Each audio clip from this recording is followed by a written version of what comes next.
Welkom terug, goeiemôre, good morning. Die tyd het aangeskryf na so 8 minute voor 7 en dis nou tyd om 'n bietjie sport te gesels. Kyk, ons het nou al soveel sports gehad met die eenbeenbroeke en allerlei verskillende melke. Maar op hierdie stadium wil ons beslis nie 'n gegewe perd in die bek kyk nie. Want Annie gesels nou met voormalige skouspringer en man, ek moet vir jou sê, Annie, hierdie is 'n ruitersport van 'n ander kleur. Hy's 'n ruitersport afrigter. Sy naam is Johan Lutter, maar ons ken hom sommer net as Johan Lotter. Goeiemôre, baie welkom Johan. Okay.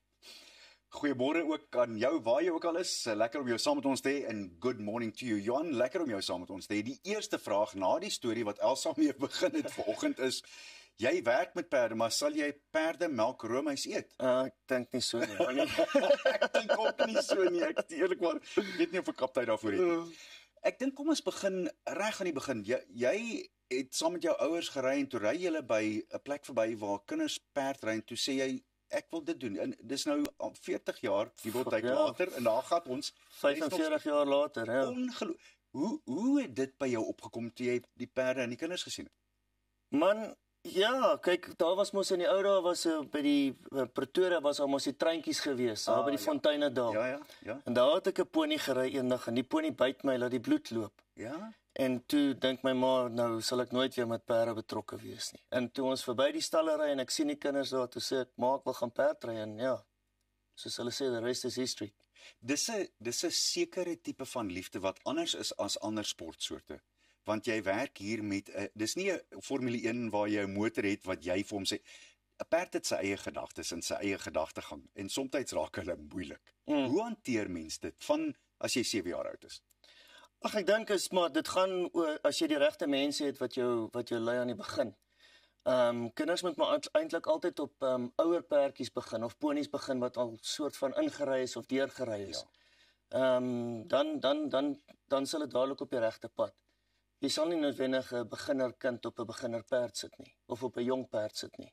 En dit gaan soveel oor verhouding wat jy met die perd het, nie waar nie? Ja, absoluut. Jy moet tog 'n gevoel vir 'n dier hê.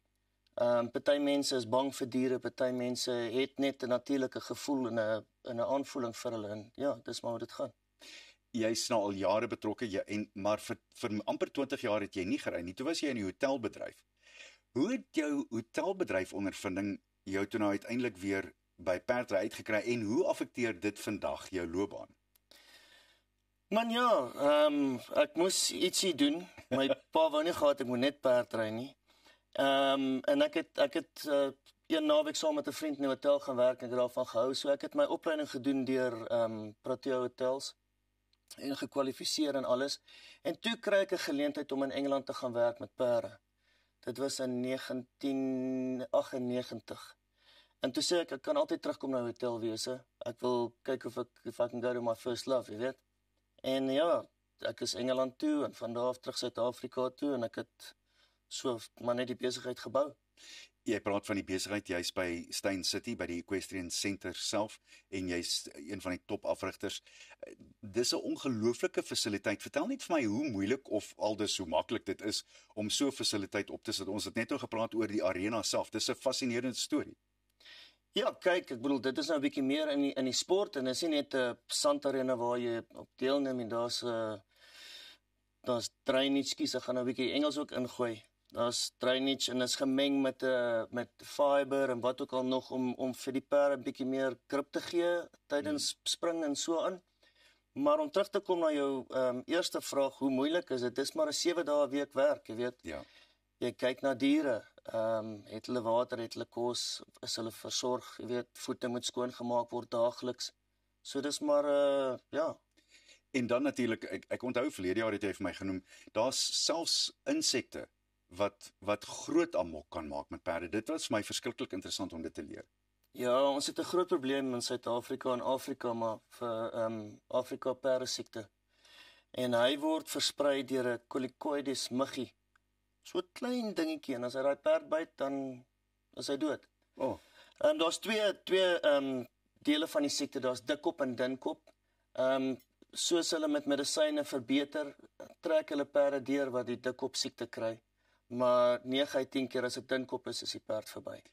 En dan is dit daar is nie selfde aan te smeer nie om die term te gebruik. Niks. Ai. Ja. En dit kan duisende rande wees, nie waar? Duisende rande. Kyk, ons sprei die perde met vlee, jy weet, 'n voorboedmiddel. dis hy en so aan en jy moet hulle maar hou hulle in die stal tot 9:00 en bring hulle in voor 4:00. Dis maar meestal in die somermaande.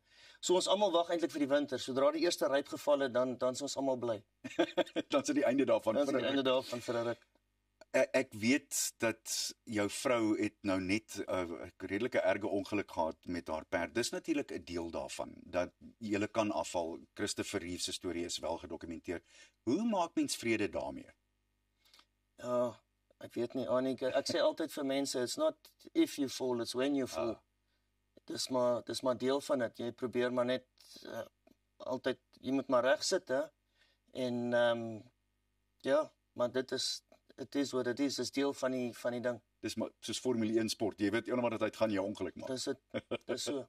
So gepraat van Formule 1 sport, die julle sport is die tweede duurste sport in die wêreld. Formule 1 is eerste. Tweede duurste, tweede rykste, sou ek sê.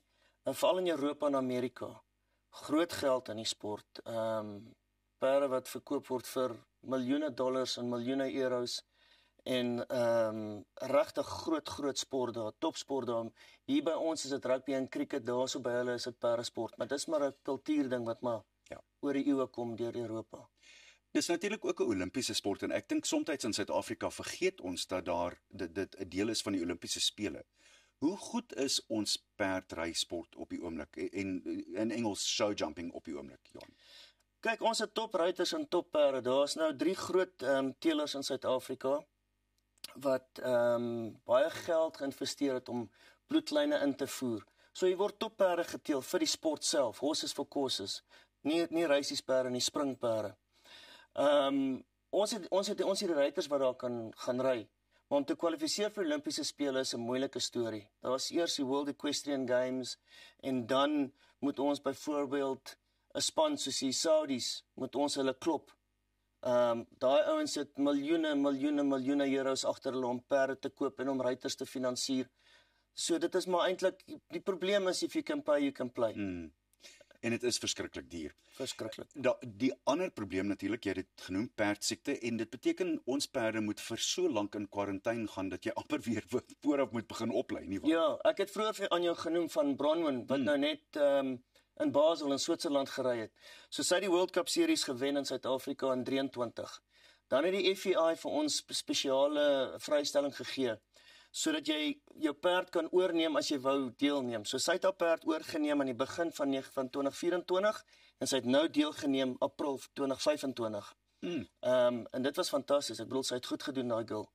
Ja. Maar dis tipies soos as mens as rugbyspelers sou sien wat vir 4 weke beseer is. Die eerste 20, 25, 30 minute is hy roeserig. Selfs met perde nie waar nie. Absoluut. Hulle moet in die ritme wees, hè. Hulle moet in die ritme wees. As ons jong span het wat soos jy 7 jaar oud is wat hierna kyk en dink dis nogal iets wat ek sal wil probeer. Wat stel jy voor? Waar begin mens?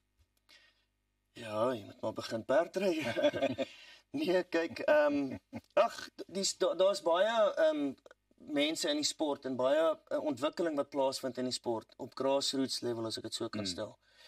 En dit gaan maar, jy weet, dit gaan ook om die regte perde te kry. Partykeer is jy gelukkig. Jy kry 'n goeie perdjie en as jy bietjie sukses het dan as hy once a bug's bitten you dan gaan jy. Maar dis maar net dis harde werk en uithou en aanhou en net aanhou probeer. Jou hele familie is betrokke by perdry. Jou 2 dogters rig ook af. Dis natuurlik 'n wonderlike plek om in te wees, nie waar nie? Waar almal dieselfde werk doen. Ja, en nee, ek dink so 'n bietjie mense sit nie al jou eiers in een mandjie nie. Maar ja, dit is lekker. Ons spandeer die hele dag, elke dag saam met mekaar. En elkeen is besig met sy eie perde en met sy eie ding. So dis nie dat asof ons in mekaar se hare is om dit so te stel nie.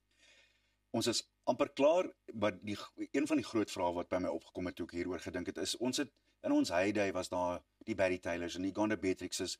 Hoe ver is ons daarvan af op hierdie stadium om weer wonderlike en wêreldleidende ruiters te hê? Ja, ons het hulle.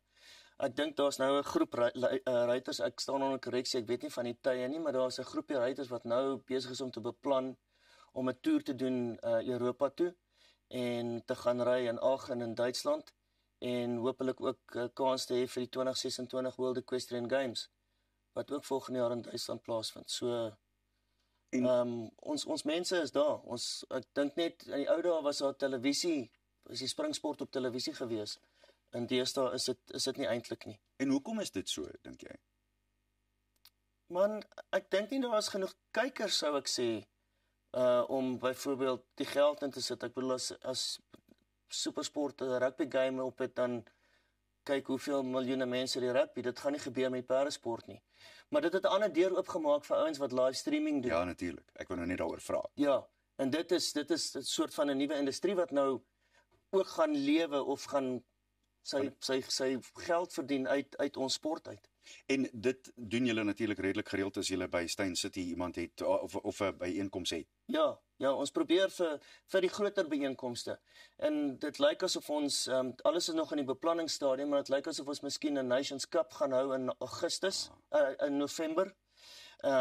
Ons gaan Ierse ruiters hê, ruiters van Nederland in Zimbabwe en Suid-Afrika. Johan Lotter, altyd lekker om jou te sien. Baie dankie en sterkte met jou vrou wat in die hospitaal is met die operasie. Ons hoop dit gaan baie goed. Net omtrent tyd vir my om weer die bal aan te gee, of sal ek sê vir Pieter om te begin spring. Pieter. Nee, terug na hierdie perd toe. Ek dink ons gaan nog baie lekker gesels. Net hierna gesels ons oor die stigters van Rock of Hope, oor hulle werk wat hulle doen om kwesbare kinders veilig te hou. Moet jy nie weggaan nie, ons is nou weer terug.